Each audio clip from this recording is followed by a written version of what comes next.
जय हो। परम गुरु मनाचार्य श्री विद्यापति चार्य महाराज की जय। द्वादशांग निर्वाणी माता की जय हो। परम पूज्य आचार्य सरस्वती विष्णु माता माता जी की की जय हो। सारे जय हो। धर्म स्नेही बंधु, हमारा प्रकरण समय ज्ञान का चल रहा है और जिसके अंतर्गत हम सभी ने कल जाना था ज्ञान, वेद ज्ञान, वेद विज्ञान और वेदनाग विज्ञान। इस तरह से उस ज्ञान की श्रेणियां हैं। हर चीज है, बच्चा पहले प्राइमरी पढ़ता है, फिर वो जूनियर में जाता है, फिर वो मैट्रिक में जाता है, फिर इंटर में जाता है।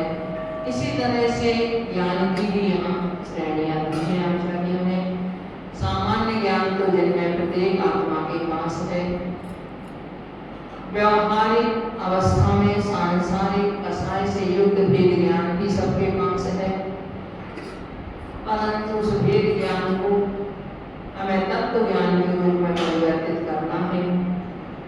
और जिस दिन हमारा वह तत्व ज्ञान आचरण के साथ में आचरण के रूप में परिवर्तित होगा, वह वेद ज्ञान हमारा वेद विज्ञान का रूप ले लेगा। उसके साथ साथ जब निरंतर वह साधना बढ़ती जाती है, वह दिगंबर रहती जब प्रयत्न करते करते शुक्ल ध्यान की श्रेणियों को भी पार कर देते हैं उसमें विज्ञान के बल पर, तब वह वेदनाग विज्ञान को प्राप्त करते हैं।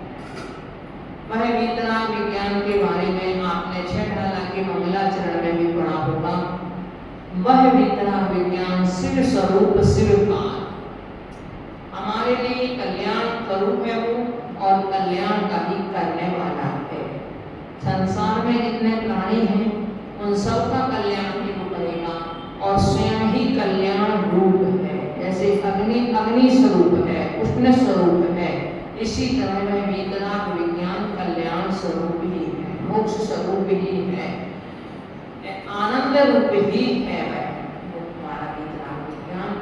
अब उस ज्ञान को प्राप्त करने के लिए तत्व ज्ञान की बात यहाँ आती है, तो हम तत्व ज्ञान कैसे करें, किस तरह से, कहाँ से प्रारंभ करें, लोगों के मन में एक प्रश्न उठता है। तो जिन वाणी को, जो भगवान की वाणी है और क्रम से गणधर आचार्यों आदि महापुरुषों के बीच से गुजरती हुई, उनके मुख से निश्चित होती हुई, उनके हाथों से जो लिपिबद्ध हुई है, उसको आचार्यों ने 4 भागों में विभाजित कर दिया है। प्रथमम कर्णम चरणम द्रव्यम नमः। प्रथमानि योग, कर्णानि योग, चरणानि योग और द्रव्यानि योग। अब कुछ लोगों की मान्यता है कि हमारा तो भाई और सबको पढ़ने से क्या होगा, अकेले द्रव्यानि योग को ही पढ़ लो, अपनी आत्मा को समझ लो, बस हमारा काम हो जाएगा। परंतु जब तक हम पहली क्लास से यदि हम नहीं चलेंगे, तो आप सोचो उस बच्चे को, मान लो भविष्य में डॉक्टर बनना है और डॉक्टर की पढ़ाई के लिए आप डायरेक्ट उसका MBBS में दाखिला करा दो तो काम नहीं चलेगा। आचार्यों ने क्रम दे दिया उसके लिए कि प्रथमानि योग पहले, फिर कर्णानि योग, फिर चरणानि योग और उसके बाद द्रव्य। वह प्रथमानि योग क्या है, कैसे उन ग्रंथों को समझें, तो प्रथम अनुयोग, उसका नाम है प्रथम अनुयोग। अब प्रथमानुयोग के अंतर्गत जो भी चरित्र और पुराण हैं, वह सब प्रथमानुयोग के अंतर्गत सम्मिलित हो जाते हैं। प्रथमानुयोग एक दर्पण की तरह है। कैसे? जिस तरह आप दर्पण में अपना चेहरा देखते हो, तो अपना चेहरा देख करके और आप उसमें फिर अपने चेहरे पर लगी हुई कोई गंदगी है उसको छुड़ा देंगे।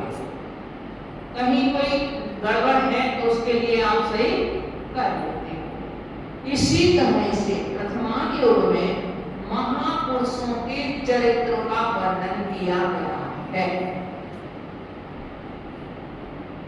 चरित्रम पुराणापि पुण्यम, और वह जो उनकी महापुरुषों की जीवनी है, महापुरुषों का जीवन चरित्र है, उसको पढ़ना भी हमारे लिए पुण्य के वर्धन का कारण है। क्यों? जैसा साहित्य पढ़ेंगे हमारे भाव भी उसके अनुसार परिवर्तित होते हैं। जब हम महापुरुषों के जीवन चरित्र को देखते हैं, हमारे में धर्म और धैर्य अपने आप स्वाभाविक आता है।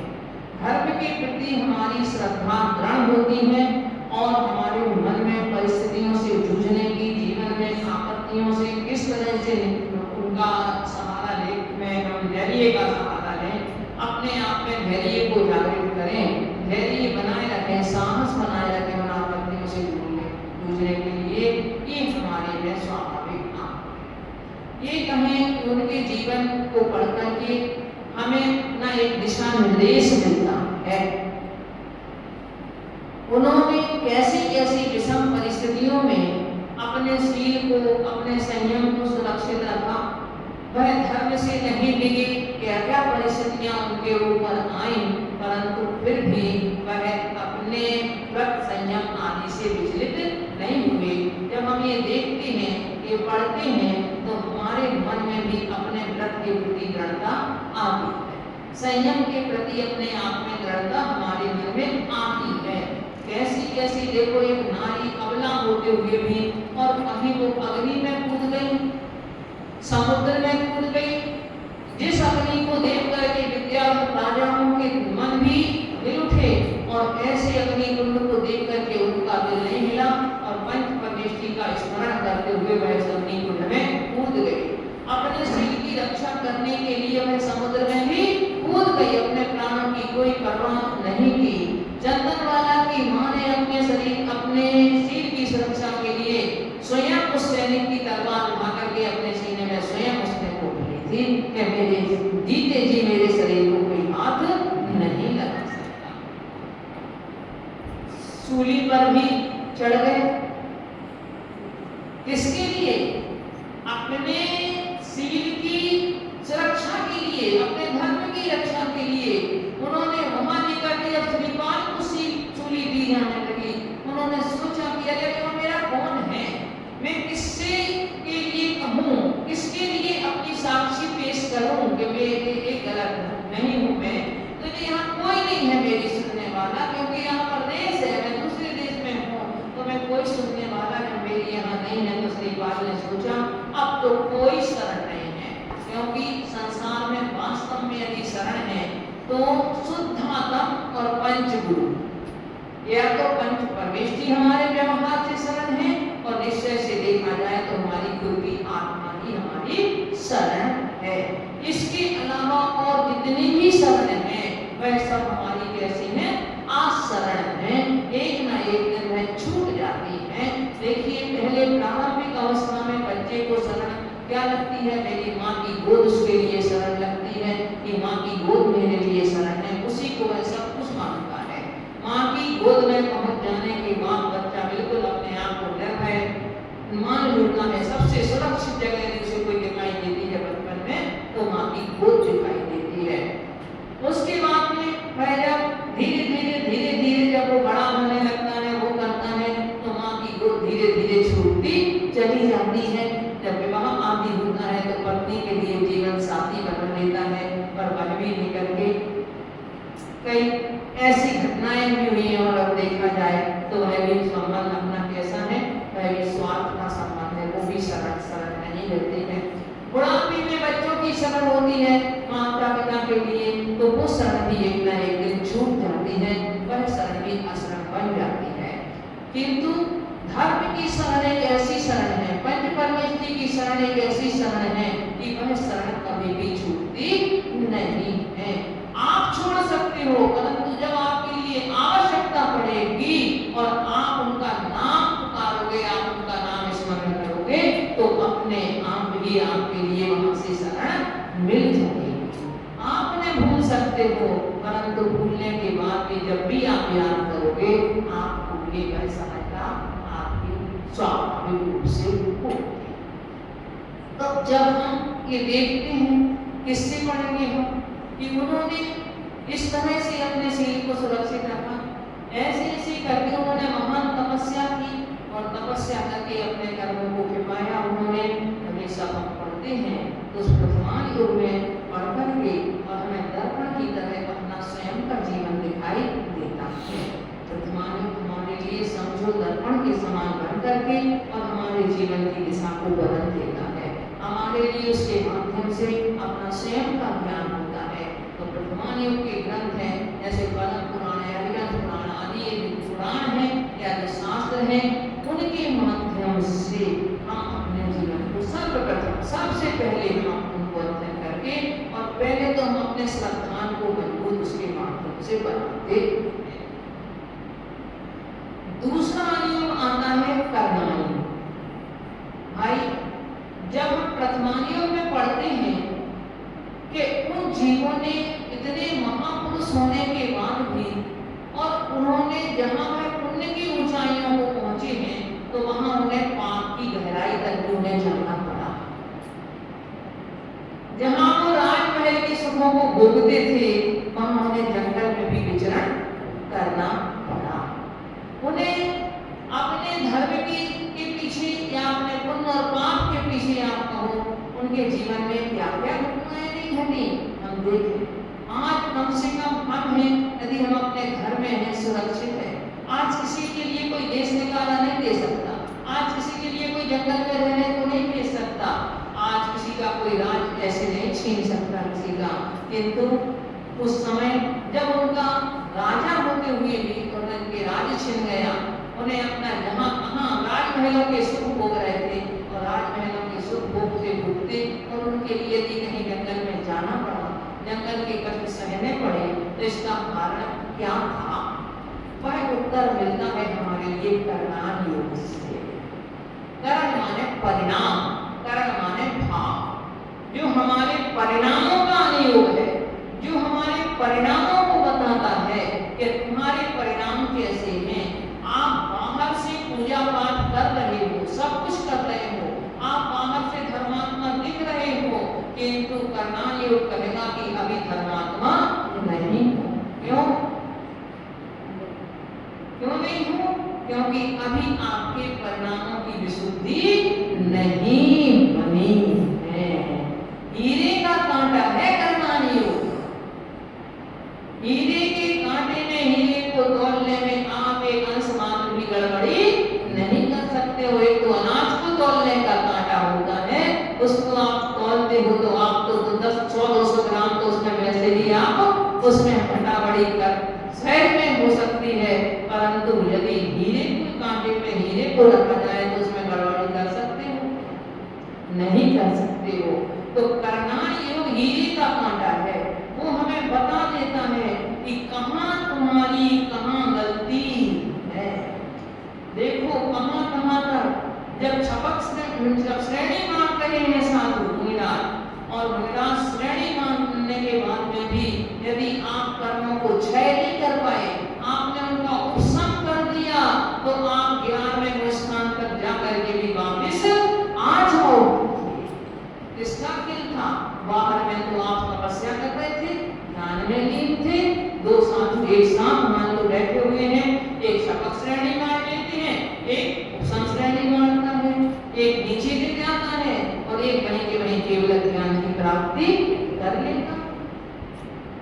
अंतर किसका है?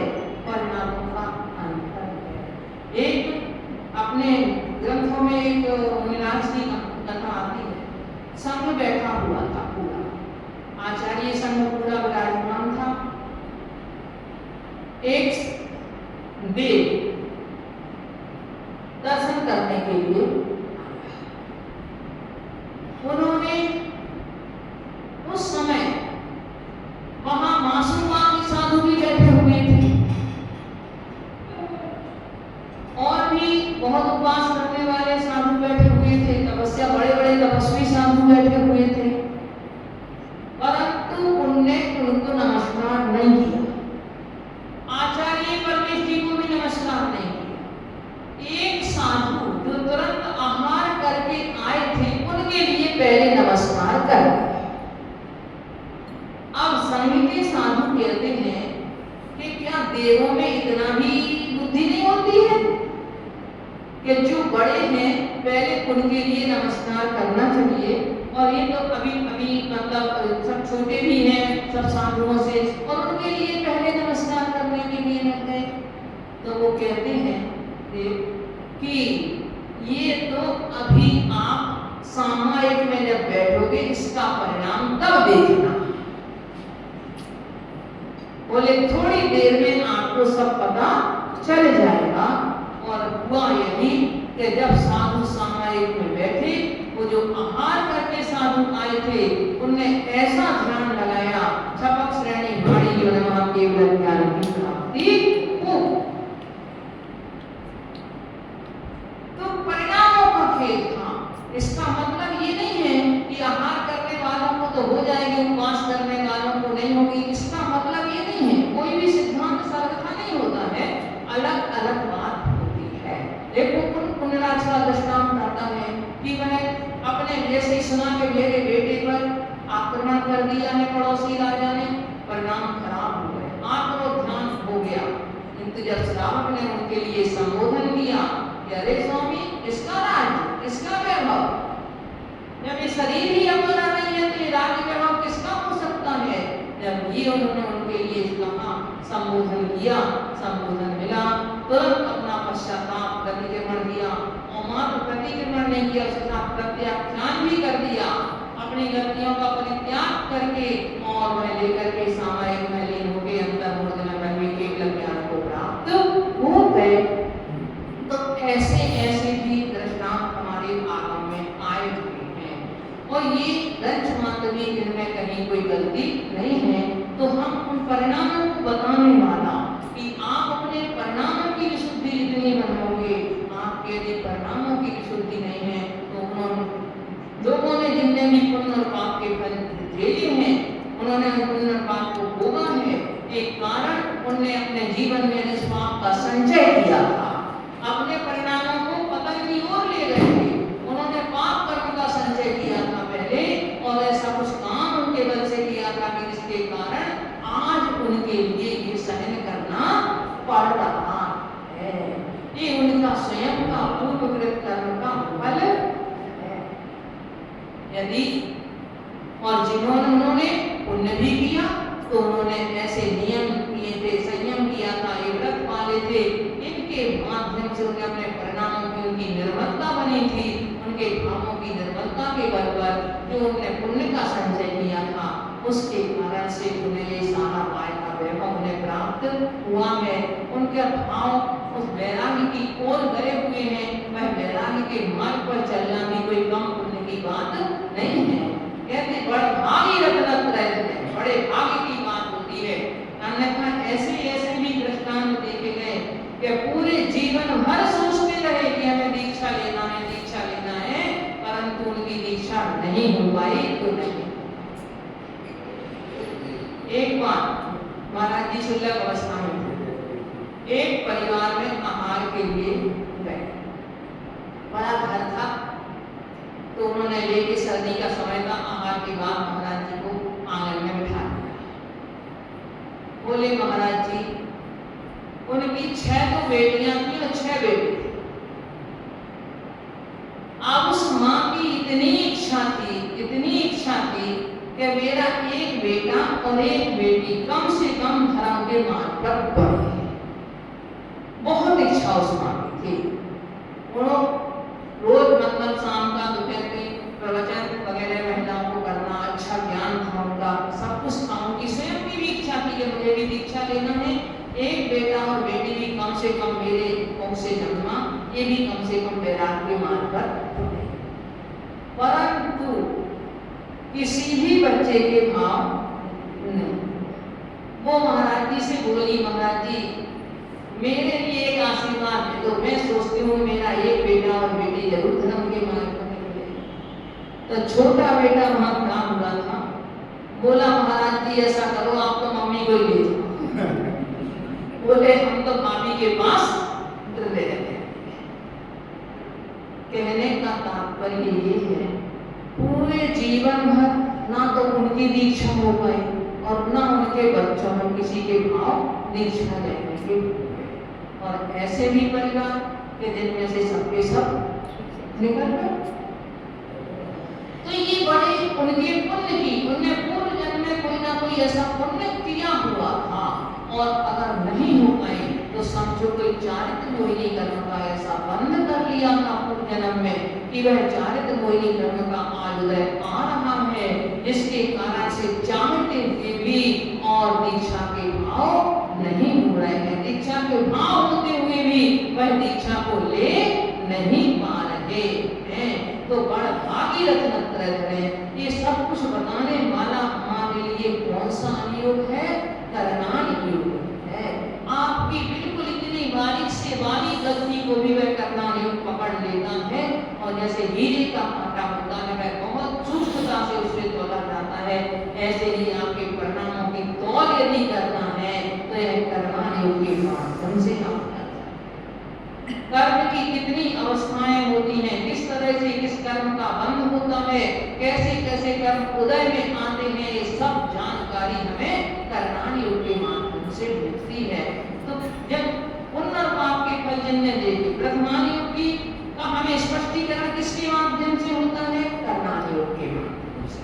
अब करनान योग के बाद में तीसरा अनुयोग आता है चरणान योग का। चरणान योग कहता है चलन, चलना सिखाता है, चरण, आचरण।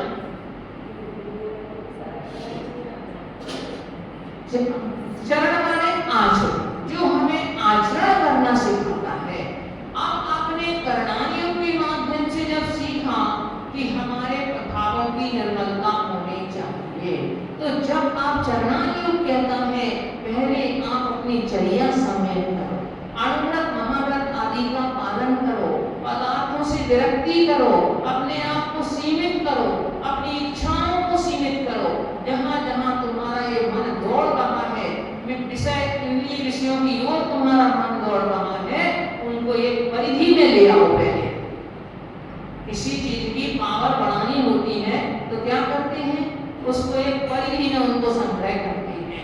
आपके लिए देखो, पहले लोग चूल्हा जलाते थे, चूल्हा जलाते थे तो चूल्हे में एक लकड़ी जलाते थे क्या?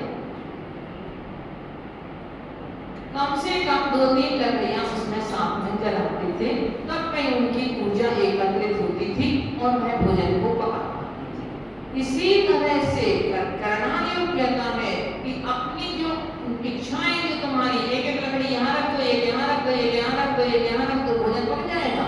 नहीं पकेगा। जो तुम्हारी इच्छाएं, जो तुम्हारी इंद्रिय विषयों की प्रवृत्ति तुम्हारी बाहर की ओर जा रही है, उसके लिए केंद्रित, उसके जो अनावश्यक है उससे पहले आप बचाओ अपने आप को, और फिर अनावश्यक के बाद में आवश्यक में भी जितने में आपका काम चल जाता है उतना अपने पास में रखो, चाहे वो तुम्हारे गमनागमन का हो, चाहे वो तुम्हारे भोजन पान का हो, चाहे तुम्हारे वस्त्राभूषण का हो, हर चीज की मर्यादा बना करके चलो और अपने कदम ऐसे किसकी ओर बढ़ाओ? मोक्ष मार्ग की ओर बढ़ाओ अपने कदम। एक कौन बताता है हमारे लिए? चरणान योग बताता है।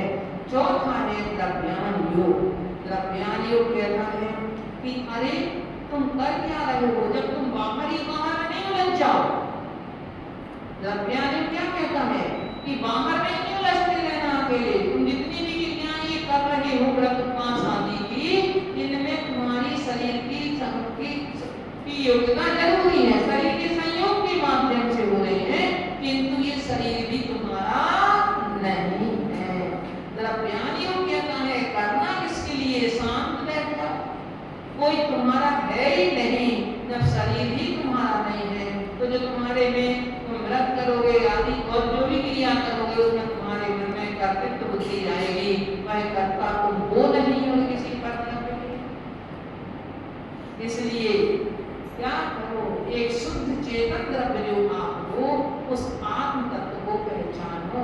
उसको आत्म तत्व को पहचाने बिना तुम किसके चिंतन करोगे, किसका मनन करोगे? दिन जो भी होते करने वाले पुण्य और पाप के फल में जब तक उलझे रहे तब तक उनके लिए भी मोक्ष की उपलब्धि नहीं हुई।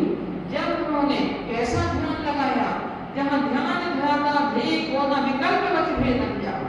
जहाँ एक ऐसा भी विकल्प छूट गया, कौन क्या ध्यान है, क्या क्रिया हो रही है, कौन ध्यान करने वाला है, किसका ध्यान कर रहा है, ये भी जब विकल्प छूट जाते हैं तब कहीं जाकर के मात्र एक शुद्ध आत्म तत्व रह जाता है। निर्विकल्प आत्म तत्व, उन सारे विकल्पों को तुम तोड़ करके और अपने आप में समा जाओ, अपने आत्म स्वरूप में लीन हो जाओ। ज्ञान योग आपके लिए तो आचार्यों ने, यद्यपि वैसे तो हम जिसमें हमारी योग्यता जैसी हो हम वो कुछ भी कर सकते हैं, वहीं से शुरुआत कर सकते हैं, परंतु आचार्यों ने एक क्रम हमारे लिए दिया कि आप पहले चरित पुराण आदि पढ़ो, फिर कर्णान योग के ग्रंथों को पढ़ो, फिर चरणान योग में जाओ, उसके बाद में फिर द्रव्यान योग को पढ़ो। क्योंकि प्रारंभ में ही यदि द्रव्यान योग का अध्ययन कर लोगे तो तुम सोचोगे कि मेरा कुछ है नहीं, मैं कुछ करने वाला है हूँ नहीं। हम एक जगह गए 10 लक्षण पर्व का समय, वो आए बोले माता जी यहाँ तो घर घर में लड़ाइयाँ हैं, इसके पीछे बोले कुछ काम का कहो। महिलाएं कहती थी हम तुम्हारे घर का थोड़ी है, धर्म के पीछे, तत्व के पीछे, सिद्धांत के पीछे। बोले एक दिन मैंने 2 लगाए, तो उसने कह दिया रोना होना शुरू। बोले हम तुम्हारे घर का थोड़ी है, तो पुद्गल ने पुद्गल को मारा है। उस दिन से बोले समझ में आ गई, बोले इसके पीछे भाई बहनों के रिश्ते टूट रहे, बहनों ने भाइयों को राखी, कोई है नहीं, रिश्ता कुछ है नहीं, तो मन लेके बोले रिश्ते टूट गए, भाई बहनों ने भाई को राखी बांधना छोड़ दिया, आना जाना छोड़ दिया, बोले किसी के प्रति अपने कर्तव्य को पूरा करना छोड़ दिया, क्योंकि थोड़ा सा अध्यात्म का प्रभाव ज्यादा हो गया था उस कारण से। तो हमें एक रास्ता है, उस रास्ते में आप यदि क्रम से बढ़ोगे तो वह रास्ता हम पार आराम से कर लेंगे। एक जैसे आप ऐसे सोचो कि अचानक योगों का क्या, जब कोई बच्चा अगर मान लो गिर गया, मान लो किसी का बच्चा, तो क्या कहते हैं उठ जा बेटा उठ जा, देख दीदी गिर गई थी वो तो नहीं हुई थी ना, या भैया गिर गया था वो तो नहीं हुआ था, अपन उसको कहते हैं कि नहीं। अगर मान लो फिर भी वो बच्चा चुप नहीं होगा तो उसको कहा जाता है कोई बात नहीं, देखो तुमने दीदी को मारा था इसलिए तुम्हें भगवान ने पाप कराया है, इसलिए तुम्हारे लिए ये चोट लगी है, तुमने मारा था ना इसके लिए, इसके लिए तुम्हें ये पाप कराया। फिर भी नहीं अगर कुछ हुआ तो कहते हैं उससे कि अरे देख के चला कर। जब फिर भी नहीं वो बच्चा चुप होता है तो उसके लिए अपनी गोद में माँ उठा लेती है कि तुम तो राजा बेटा है, राजा बेटा होगा नहीं। तो इसी तरह से जैसे सबसे पहले हमने दूसरे का दृष्टांत देकर समझाया, प्रथमान योग से समझाया कि दीदी या भैया गिर गया था वो तो नहीं गया था। दूसरा हमने समझाया कि तुमने अपनी दीदी को या भैया को या किसी को भी तुमने पिटाई की थी, मारा था, तुमने ऐसा किया था, उसके कारण तो हमने इसमें करना योग को आपने जान लिया कि कर्म का फल तुम्हें आज मिला हुआ है। फिर उसके बाद में क्या करना, देखभाल के चलना हमने कहा, तो ये चलना योग है, ये चल तो रहे हो पर कैसे चलना, देखभाल करके चलना। और जब फिर भी नहीं चुप होता है तब उसके लिए वह द्रव्यान योग कहता है अरे ये सारे के सारे विकल्प तुम्हारे में है ही नहीं, तुम इन सब विकल्पों से रहित हो, तुम तो मात्र एक ज्ञायक स्वभावी आत्मा, एक चोट लगने वाली बात कहीं तुम्हारे में है ही नहीं। तो इस तरह से चारों अनियमों की व्याख्या आचार्यों ने हमें समझाई है। हम स्वाध्याय करना प्रारंभ अवश्य करें, क्योंकि बिना स्वाध्याय के हमारे लिए कुछ भी पता नहीं चलता। आप देखोगे एक बार जब हम अमृतसर गए तो छोटे से बच्चे को उसके पिता की गोद में लिए, छोटा सा होगा 1.5 साल का मुश्किल से, और वहां अंदर उनका जो पाठ चलता है उनका पाठ चल रहा था, तो बीच बीच में वो लोग बाहे गुरु बोलते हैं, तो बाहे गुरु के वो लोग बोला तो बच्चा भी बाहे गुरु बोल रहा। हमने कहा देखो इस बच्चे को सिखा दिया गया है वाणी में, इसलिए आज इतना छोटा बच्चा भी बोल रहा है, परंतु हमारे लिए नहीं मालूम कि हमारे 24 तीर्थंकरों के चिन्ह क्या है, नाम क्या है, हमारे बच्चों को नहीं मालूम। अकेला नमोकार मंत्र भी सुना, हम ऐसे नमोकार मंत्र आता है, हम जैसे बहुत चीज हमने उसको सीखा, बहुत बड़ा काम हमने कर दिया। तो ऐसे हम अपने जब स्वयं की होंगी तब आकर के हम आगे की पीढ़ी को भी थोड़ा सा संस्कार दे पाएंगे। और इतना समझ लो कि इन संस्कार को देना बहुत आवश्यक है। बाहर की दुनिया में तो सारे में समझो कचरा ही कचरा पड़ा हुआ है। अगर आप अपने घर में ही उन बच्चों को मजबूत नहीं कर दोगे तो वो बाहर जाकर के फिर संभल नहीं पाएंगे। इसलिए स्वयं को भी संभालो और अपनी आगे की पीढ़ी को भी संभालो। उसके लिए स्वाध्याय में 7 ग्रंथ में दर्पण के समान काम करेंगे, वह हमारे लिए सहयोग पूरा करेंगे। आप उनके माध्यम से, किसी साहित्यकार ने भी लिखा है कि किताबें हमारी सबसे बड़ी साथी हैं। यदि आप स्वाध्याय करने में अपनी रुचि लगा दोगे तो बुढ़ापा आपका आराम से कट जाएगा। फिर आपको नहीं देखना पड़ेगा कि वो बेटा तो देखो आया ऊपर चला गया, मुझसे मिलके नहीं गया।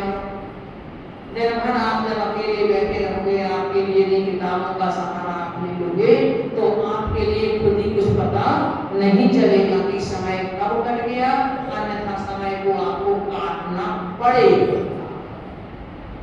तो सबसे बड़ा मित्र